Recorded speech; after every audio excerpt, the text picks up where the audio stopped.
Subscribe कीजिए हमारे channel को और बेल आइकन को प्रेस करके ऑल सेलेक्ट कर लें हमारे लेटेस्ट वीडियो हर रोज देखने के लिए। नमस्कार दोस्तों, जय माता दी, जय भोलेनाथ। स्वागत है आप सभी का हमारे YouTube चैनल में। दोस्तों, पैसा आज के समय में हर व्यक्ति की चाह है।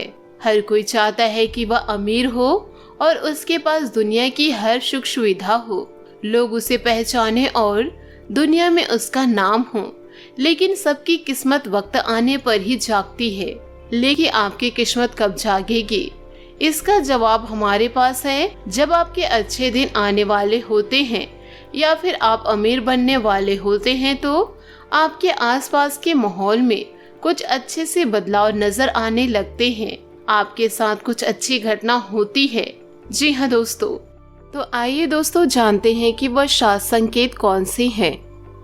दोस्तों, अगर आपके घर में अचानक से लाइन में चलती हुई काली चींटियां नजर आए और वे खाने की चीजों पर लगी है तो यह बहुत ही शुभ संकेत है। समझ लीजिए कि अब माँ लक्ष्मी की कृपा आप पर होने वाली है। अगर आपके घर में किसी भी स्थान पर छोटे और प्यारे से दिखने वाले पक्षी जैसे चिड़िया घोंसला बना ले तो यह भी बेहतर शुभ संकेत है। अगर यह घोंसला पूर्व या फिर उत्तर दिशा में बने तो यह भी शुभ संकेत है। दोस्तों, अगर सुबह के वक्त गाय आपके द्वार पर आकर रंभाए तो इसे ईश्वर का आशीर्वाद समझना चाहिए और उस गाय को रोटी या फिर पालक खिलाकर विदा करना चाहिए। इसका अर्थ है कि माँ लक्ष्मी ने स्वयं आपके द्वार पर आकर दस्तक दी है। दोस्तों, अगर आपके घर में तुलसी का पौधा खूब घना और हरा भरा हो जाए तो यह मानना चाहिए कि अब आपके घर में खुशहाली के साथ धन और समृद्धि भी जल्दी आने वाली है। अगर किसी रोज आपको सपने में झाड़ू, उल्लू, हाथी, मोर, शंख, केला या फिर छिपकली दिखाई दे तो मान लीजिए अब आपका अमीर बनने का सपना जल्दी पूरा होने वाला है।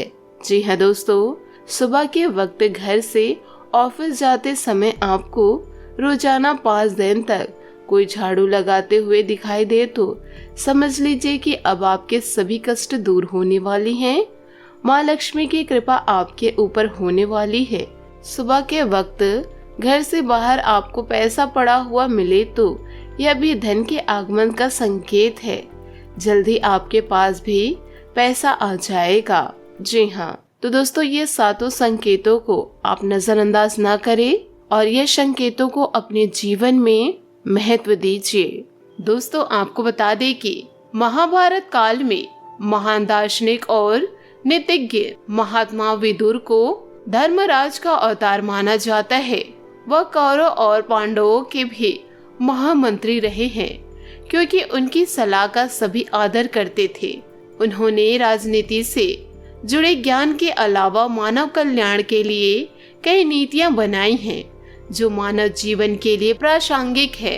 इसी प्रकार से एक श्लोक में महात्मा विदुर ने सुखी जीवन के सार के बारे में बताया है। उनके अनुसार जो दूसरों की इन चीजों को देखकर द्वेष व ईर्ष्या करते हैं वे किसी असाध्य रोगी से कम नहीं होते हैं। और सबसे बड़ी समस्या यह है कि ऐसा रोग कभी ठीक नहीं हो सकता। दुर्योधन जी पांडवों की इन्हीं चीजों को देखकर ईर्ष्या करते थे, जिसकी वजह से महाभारत जैसा महासंग्राम हुआ। जी हाँ दोस्तों, महात्मा विदुर ने अपने श्लोक के माध्यम से बताया है कि जो व्यक्ति दूसरों के धन संपदा और सौंदर्य को देखकर ईर्ष्या करते हैं वह कभी जीवन में सुख नहीं कर सकते। हमेशा ध्यान रखना चाहिए कि धन संबंध और सौंदर्य हमेशा कभी किसी के पास नहीं रहता। समय आने पर वह फीका लगने लगता है। कौरव भी पांडवों के धन संपदा और सौंदर्य को देखकर हमेशा ईर्ष्या भाव में रहते थे, जिनकी वजह से महाभारत युद्ध की शुरुआत हुई। दोस्तों, विदुर जी ने श्लोक में आगे कहे कि भले ही व्यक्ति उच्च कुल में न जन्मा हो, लेकिन अगर वो मेहनत करता है और अपने लक्ष्य को लेकर हमेशा अग्रसर रहता है तो हर चीज प्राप्त कर लेते हैं। कर्ण भले ही अधिरथ के यहाँ पले बढ़े, लेकिन वह अपनी मेहनत से बहुत बड़े धनुर्धारी और अंगदेश के राजा बने। उन्होंने अपना हर जगह सम्मान कमाया। जो इंसान विपरीत परिस्थितियों में आगे बढ़ता रहता है वही सफलता प्राप्त करता है और बहादुर माना जाता है। ऐसे व्यक्ति को हर जगह सम्मान मिलता है। दोस्तों, विदुर जी ने बताया कि हमेशा खुश रहना चाहिए और दूसरों को खुश रखना चाहिए। जो व्यक्ति खुद खुश रहता है और दूसरों को सम्मान देता है उसे हर जगह सम्मान मिलता है। इसलिए कभी भी किसी के सम्मान को देकर ईर्ष्या भाव नहीं रखना चाहिए, क्योंकि सुख और सौभाग्य ईश्वर के कर्म पर निर्भर करते हैं और उन्हें वह चीज कर्म के आधार पर ही मिलती है। ऐसा व्यक्ति जो हमेशा कॉमन सेंस यानी बुद्धि के हिसाब से चलता है वह हर काम में आगे रहता है और सम्मान का अधिकार होते हैं।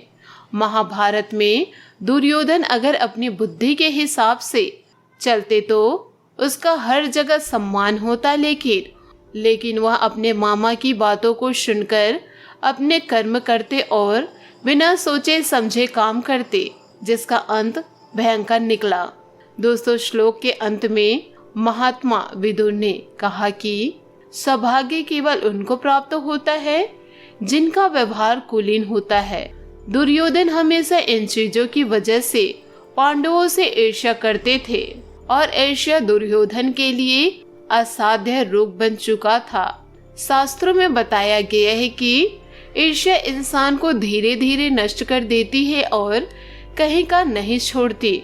इसलिए कभी किसी से ईर्ष्या नहीं रखना चाहिए और संतोष का भाव रखना चाहिए, अन्यथा रात को सो नहीं पाओगे और कुड़ते रहेंगे। तो दोस्तों, आशा करती हूँ कि आपको यह सभी बातें समझ में आई हो। अगर दोस्तों समझ में आई हो तो अपने जीवन में इसे जरूर उतारिएगा, किसी से ना जले। जी हाँ दोस्तों, अगर दोस्तों आपका कर्म बुरा है तो आपके साथ भी गलत ही कार्य होंगे। अगर आपकी सोच गलत है तो आप कभी भी आगे नहीं बढ़ेंगे। अगर दोस्तों गलत कर्म के साथ आगे बढ़ेंगे तो पैसे तो कमाएंगे बहुत, पर वह पैसा स्थिर नहीं रुकेगा। तो दोस्तों, हमेशा जीवन में सकारात्मक सोच के साथ रहे, दूसरों से अच्छी वाणी से बातें करे और अपने जीवन को खुशियों से भर दे। दोस्तों, आशा करती हूँ कि आपको यह वीडियो बहुत अच्छी लगी हो, तो हमें कमेंट के जरिए जरूर बताइएगा। और यदि आप हमारे चैनल पर नए हैं तो चैनल को सब्सक्राइब करके बेल आइकन को प्रेस करके ऑल पर सेलेक्ट करिएगा, ताकि ऐसे ही ज्ञानवर्धन वीडियो आपको समय से मिल सके और इसका लाभ आप उठा सके। आज के लिए बहुत बहुत धन्यवाद। मिलते हैं अगली वीडियो में। आपका दिन शुभ हो, मंगलमय हो। जय भोलेनाथ।